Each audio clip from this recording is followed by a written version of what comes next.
Good morning everyone. Study with Preksha channel में आपका आज हम करेंगे अध्याय 15 क्लास 8 का है कुछ प्राकृतिक परिघटनाएं। इसकी पहली गतिविधि है आपको कागज़ के छोटे छोटे टुकड़े फैलाकर मेज़ पर रखने हैं। एक प्लास्टिक का स्केल अपने बालों में रगड़ना है। अब इसे कागज़ के टुकड़ों के नज़दीक लाना है।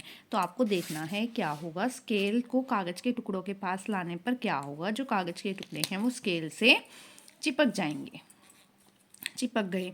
क्या तुम इसका कारण बता सकते हो। स्केल के आवेशित होने के कारण जो कागज के टुकड़े हैं वो स्केल पर चिपक गए, क्योंकि स्केल पर थोड़ा सा आवेश आ गया था सिर में रगड़ने के कारण, बालों में रगड़ने के कारण। अब निम्नलिखित चीज़ों के साथ यह गतिविधि करो। पेंसिल पर क्या होगा। पेंसिल भी आवेशित हो जाएगी और कागज़ के टुकड़ों को उठाएगी। रबड़ भी आवेशित हो जाएगी। गत्ते की कॉपी जो है वो नहीं होगी। चम्मच भी आवेशित हो जाता है। आगे चलते हैं। जो स्ट्रो है वो भी आवेशित हो जाता है। जो कांच है वो नहीं होता। जो कागज है वो नहीं होता। फलालेन भी आवेशित हो जाता है। सूती कपड़ा नहीं होता और सिल्क का कपड़ा जो है वो भी आवेशित हो जाता है। अब जो आवेशित वस्तुएं हैं वो इसमें आपको लिखनी है। पेंसिल, रबड़, चम्मच, स्ट्रो, फलालेन, सिल्क का कपड़ा। और जिन्हें आवेशित नहीं किया जा सकता उन्हें दूसरे में लिखना है। गत्ते, कॉपी, कांच, कागज और सूती कपड़ा। अब देखिए अगले क्वेश्चन की तरफ चलते हैं।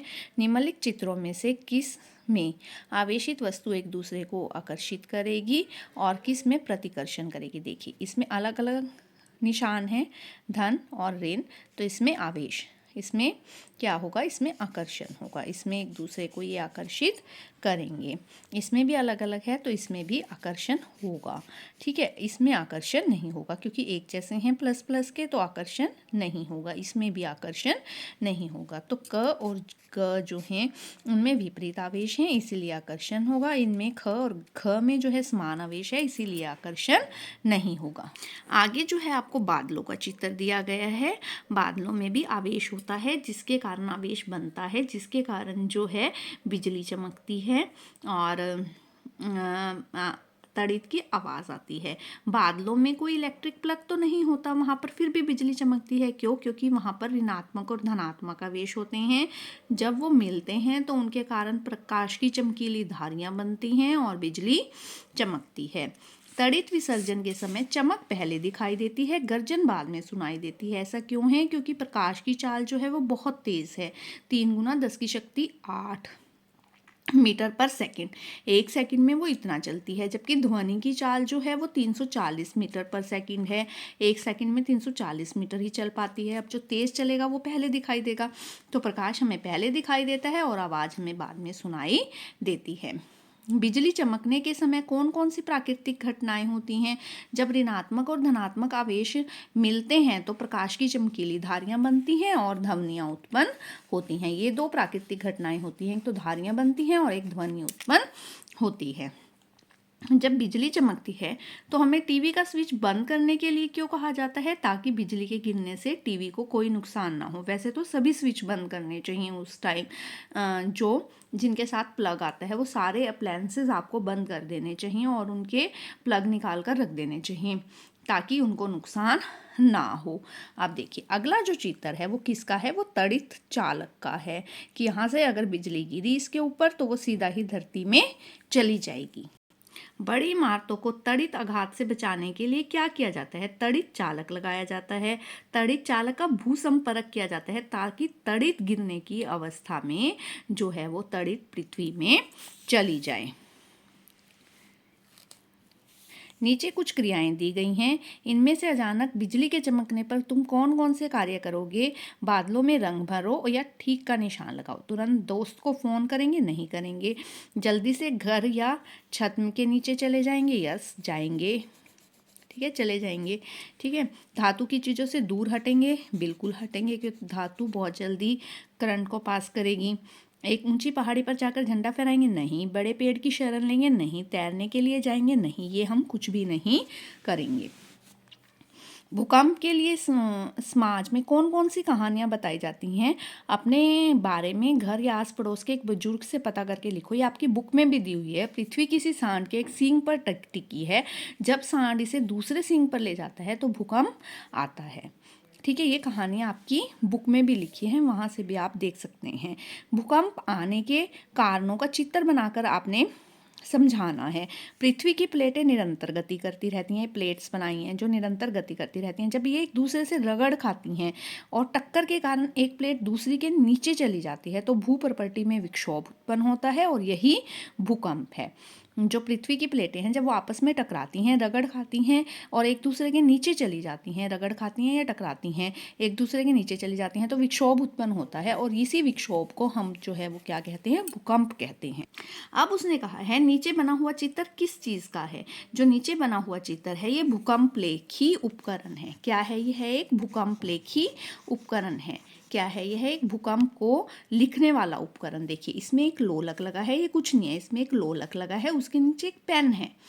पेन है। देखिए एक लोलक आपको पता है कि किसी भी धातु की गोल आकृति को अगर हम धागे से बांध देते हैं वो एक लोलक की तरह काम करती है। पेंडुलम जिसे आप लोग कहते हैं, उसके नीचे एक पेन लगा हुआ है। तो जब भूकंप आएगा तो ये बहुत ज़ोर ज़ोर से हिलेगा। जो लोलक है वो ज़ोर ज़ोर से हिलेगा, उसके नीचे का जो पेन है वो भी उसी के साथ ज़ोर ज़ोर से हिलेगा। तो ये नीचे एक पेपर है, इसके ऊपर वो ड्रॉ करता जाएगा कि कितनी ज़ोर से भूकंप आया है।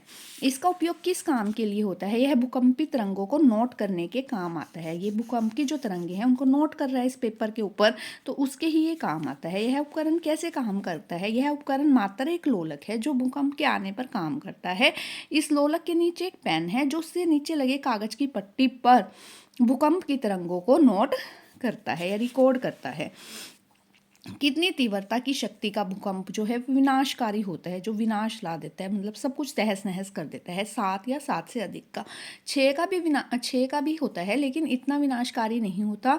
जो 7 वाला है वो तो इतनी ज़्यादा विनाशकारी है कि पूरी उस एरिया को ख़त्म कर देता है। हम भूकंपों का आना रोक नहीं सकते लेकिन आपदा के स्वरूप को पहचान कर अधिक सुरक्षित इमारतें बनाकर लोगों को भूकंप से सुरक्षा संबंधी प्रशिक्षण देकर इस विभीषिका को कम कर सकते हैं। अभी तक कोई ऐसा कुछ नहीं पता चला जिससे हमें पता चले कि भूकंप आने वाला है या आ सकता है, लेकिन हम सुरक्षित इमारतें तो बना सकते हैं। भूकंप से लोगों की सुरक्षा संबंधी प्रशिक्षण दे सकते हैं कि अगर भूकंप आ जाए तो आपको क्या करना है। आगे चलते हैं। भूकंप के झटके लगने की स्थिति में आप अपना बचाव किस किस तरह से करेंगे? यदि हम घर पे हैं तो किसी मेज़ के नीचे आश्रय लेंगे, उसके नीचे छिप जाएंगे, झटकों के रुकने का तक वहीं रहेंगे।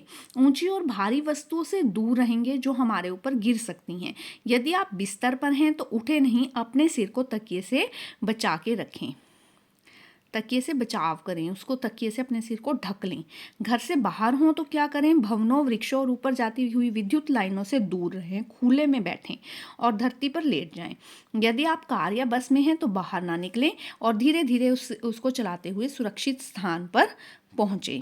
यदि तुम एक वास्तुकार होते, आर्किटेक्ट होते, तो भूकंप सुरक्षित मकान बनाने के लिए तुम क्या क्या सुझाव दोगे? तो उसके लिए क्या सुझाव है? मिट्टी या इमारती लकड़ी का प्रयोग करें। अलमारियों को दीवारों में जड़ें ताकि वे आसानी से ना गिरें। अग्निशमन उपकरण चालू अवस्था में रखें कि यदि भूकंप से आग लग जाए तो आग की स्थिति पर नियंत्रण पाया जा सके। निम्न कथनों को पढ़कर सही या गलत के आपको निशान लगाने हैं और गलत को सही करके लिखना है। कोई आवेशित वस्तु जब पृथ्वी के संपर्क में लाई जाती है तो भू संपर्क के कारण इसका आवेश बढ़ जाता है? नहीं, कम हो जाता है, क्योंकि आवेश जो है वो पृथ्वी में चला जाता है, इसलिए कम हो जाता है।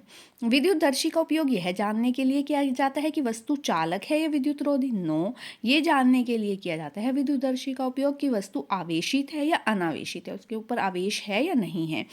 बादलों में आवेशों के विद्युत विसर्जन के कारण बरसात होती है? नहीं, विद्युत विसर्जन के कारण बरसात नहीं होती। इसके कारण जो है तड़ित झंझा बनती है, प्रकाश और ध्वनि उत्पन्न होती है विद्युत विसर्जन के कारण।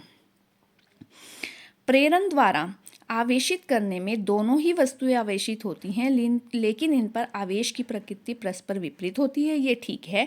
तड़ित चालक जो है भूकंप से मानवों की जान माल को सुरक्षा प्रदान करता है? नहीं, तड़ित चालक जो है वो तड़ित झंझा मतलब प्रकाश और ध्वनि जो बादलों में उत्पन्न होती है उससे जान और माल की सुरक्षा प्रदान करते हैं। तड़ित से, तड़ित चालक जो है वो तड़ित से मानवों की जान और माल की सुरक्षा प्रदान करते हैं, भूकंप से नहीं। नीचे दिए गए वाक्यों का आपको मिलान करना है। विसर्जन क्या है? विसर्जन क्या है? आवेश की अधिक मात्रा का वायु द्वारा दूर तक प्रवाहित होना। आवेश की मात्रा का वायु द्वारा दूर तक प्रवाहित होना। प्रेरण क्या है? अनावेशित वस्तु के पास आवेशित वस्तु को लाने पर आवेशित कणों का पुनः वितरण हो जाना जो है वो प्रेरण है। भूसंपर्क, पृथ्वी में जाना, पृथ्वी तक ले जाना। तड़ित चालक की मोटी पट्टी भवन की दीवार से पृथ्वी तक ले जाना। मेघ गर्जन, तड़ित के कारण चटकने की प्रबल आवाज। विद्युतदर्शी, आवेश की प्रकृति का पता लगाने में काम आने वाला उपकरण। अगर आपको यह वीडियो पसंद आई हो तो आप इस चैनल को जरूर सब्सक्राइब कीजिए, बेल आइकन दबा दीजिए ताकि आगे आने वाली वीडियो की नोटिफिकेशन आ सके। Please like, share and subscribe.